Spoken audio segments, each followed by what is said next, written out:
A culpa pela pandemia de coronavírus no mundo tem nome e sobrenome. É do Partido Comunista Chinês. E se você ainda tem alguma dúvida a esse respeito, precisa chegar até o final desse vídeo. Não, a China não criou o novo coronavírus em laboratório. Esqueça as teorias da conspiração.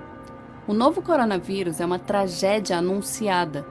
E para entender exatamente como isso aconteceu, é preciso primeiro visualizar essa história em ordem cronológica, numa linha do tempo.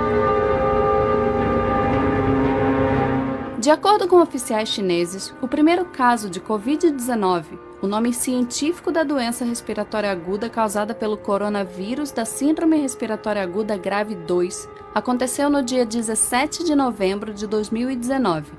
E o primeiro indivíduo a testar positivo para a doença apresentava sintomas no dia 8 de dezembro de 2019. A falta de condições sanitárias de um mercado de animais silvestres em Wuhan, prática comum num país que não oferece segurança alimentar, foi fundamental para o surto. Só depois do novo coronavírus dar as caras, tardiamente, o próprio governo chinês prometeu acabar com a prática. A contaminação era previsível. Um artigo publicado em 2007 por médicos de Hong Kong já alertava que havia reservatório de coronavírus em morcegos e que o hábito do sul da China de comer mamíferos exóticos era uma bomba relógio. Mas não se engane, essa bomba não se resume à vigilância sanitária. A China é uma ditadura sem liberdade de expressão, de imprensa, política e religiosa, com oposicionistas e ativistas de direitos humanos reiteradamente presos, torturados e condenados a campos de trabalho forçado. Nada disso é opinião, ideologia ou ponto de vista.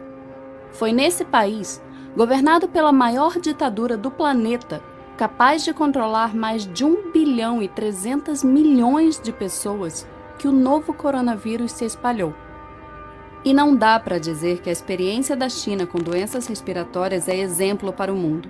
Há míseros 18 anos, as informações sobre um outro coronavírus, a SARS, já haviam sido reprimidas pelo governo chinês, condenando centenas de pessoas à morte. Tardiamente, o próprio Partido Comunista admitiu os erros e demitiu o ministro da Saúde e o prefeito de Pequim. Disse que a história serviu como lição. Não serviu. Mas não é difícil entender por que esse cenário acontece. Como a principal preocupação de uma ditadura é com a estabilidade do regime político, com a manutenção do poder de seus principais figurões e não com o bem-estar da população, sem enfrentar grandes resistências, líderes autoritários têm incentivos para negligenciar problemas que afetam sua imagem.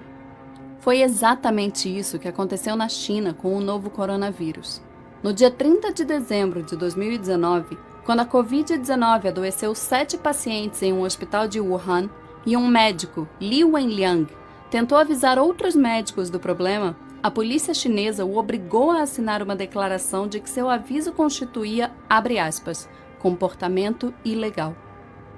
Li Wenliang e outros 7 médicos de Wuhan foram obrigados a assinar um documento admitindo, abre aspas, espalhar mentiras.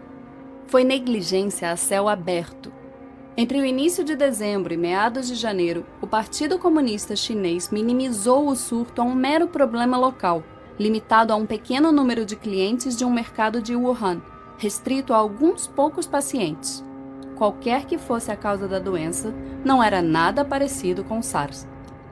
O problema é que tinha tudo a ver com SARS. No dia 26 de dezembro de 2019, um técnico de um laboratório contratado por hospitais de Wuhan disse que sua empresa recebeu amostras de pacientes da cidade e chegou a uma conclusão impressionante. Elas continham um novo coronavírus com uma similaridade de 87% com a SARS. 2 dias antes, uma amostra do novo coronavírus retirada de um paciente foi enviada a um laboratório para o sequenciamento do genoma. Os resultados ficaram prontos no dia 27, mas as autoridades de Hubei, a província onde fica a cidade de Wuhan, ordenaram que ela fosse simplesmente destruída. Em pleno mês de janeiro, a polícia chinesa ainda controlava as informações, tratando o novo coronavírus como um mero boato. Em Wuhan, esse era o discurso oficial. A polícia apela a todos os internautas para não fabricarem rumores, não espalharem rumores, não acreditarem em boatos. E aqui cabe um parêntese. O Partido Comunista Chinês promove o maior ato de restrição à liberdade de expressão da história da humanidade. Cerca de 50 mil censuradores participam do processo de controle da internet no país, conhecido como o Grande Firewall da China. No país, são oficialmente proibidos serviços como Google, Gmail, Facebook, YouTube, Wikipedia, Reddit, Instagram, Twitter e WhatsApp. Como o governo monitora os aplicativos permitidos, acaba controlando todo o conteúdo online e o tráfego de informações.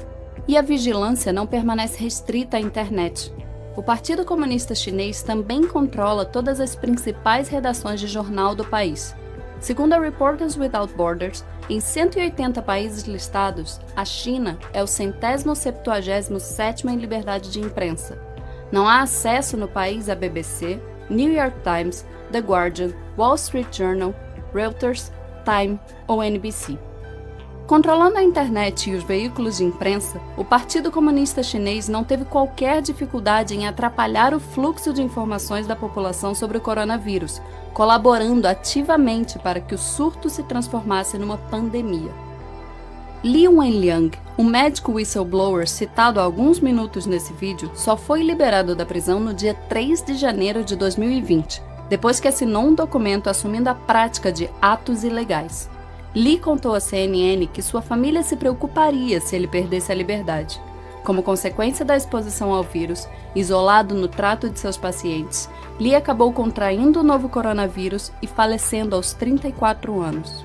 Outro médico, Wang Guangbao, admitiu mais tarde que a especulação sobre um vírus semelhante a SARS era forte nos círculos médicos no início de janeiro desse ano, mas que as detenções dissuadiram muitos, inclusive ele próprio, de falar abertamente a respeito. E a comunidade médica não foi a única classe acossada pelo Partido Comunista. A imprensa independente, escassa no país, também sofreu represálias. Em fevereiro, 2 jornalistas chineses, Fang Bin e Shen Qiuxi, desapareceram depois de trabalharem na cobertura do coronavírus em Wuhan e denunciarem as supressões de informações e as ameaças do governo. Qiuxi entrou no topo da lista da One Free Press Coalition. A China só declarou emergência no longínquo dia 20 de janeiro. Quando Wuhan foi isolada 3 dias depois, já era tarde. O vírus estava sendo espalhado por todo o país, levado pelos 400 milhões de chineses que se preparavam para viajar para comemorar o Ano Novo Lunar, pronto para alcançar os 4 cantos do planeta.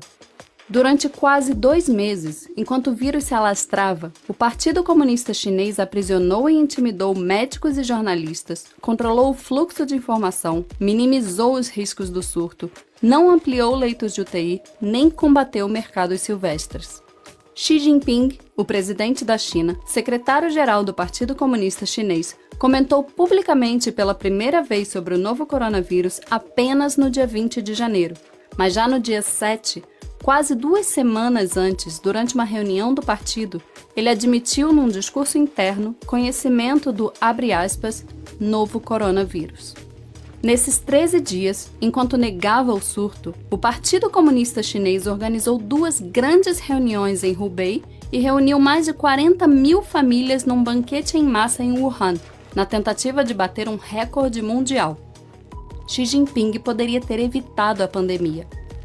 Apenas no dia 4 de fevereiro, assim como no episódio com a SARS em 2002, o Partido Comunista admitiu suas falhas, deficiências e dificuldades na resposta à epidemia e prometeu, abre aspas, melhorar nossas habilidades em lidar com tarefas urgentes e perigosas. Mas mesmo 2 meses depois do surto começar, depois da Organização Mundial de Saúde pedir repetidamente às autoridades chinesas dados sobre as condições clínicas dos médicos e enfermeiros de Wuhan, o governo chinês ainda tinha dificuldade em ser transparente com a comunidade internacional.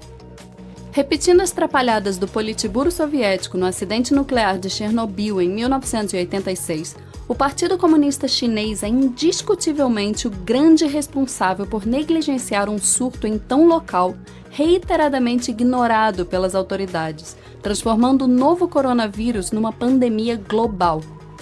Reprisando os erros da SARS em 2002, A ditadura chinesa deixou o mundo novamente à mercê de seus caprichos, pagando por suas irresponsabilidades, sem nenhuma garantia de que tenha condições de combater exemplarmente novos surtos nos próximos anos, capazes de dizimar populações inteiras. É exatamente por isso que a culpa pelo novo coronavírus tem nome e sobrenome, e que se há outros líderes políticos negligenciando e sabotando o combate ao surto, é tão importante responsabilizar os principais autores políticos dessa pandemia. Ela nasceu no coração do Partido Comunista Chinês. Inúmeras pessoas inocentes morrerão nas próximas semanas graças à ineficiência de uma ditadura. Outras tantas podem sucumbir nas próximas décadas, repetindo os estragos gerados pela SARS e o novo coronavírus, caso a humanidade continue cruzando os braços com os descasos da maior ditadura do planeta. A história será implacável.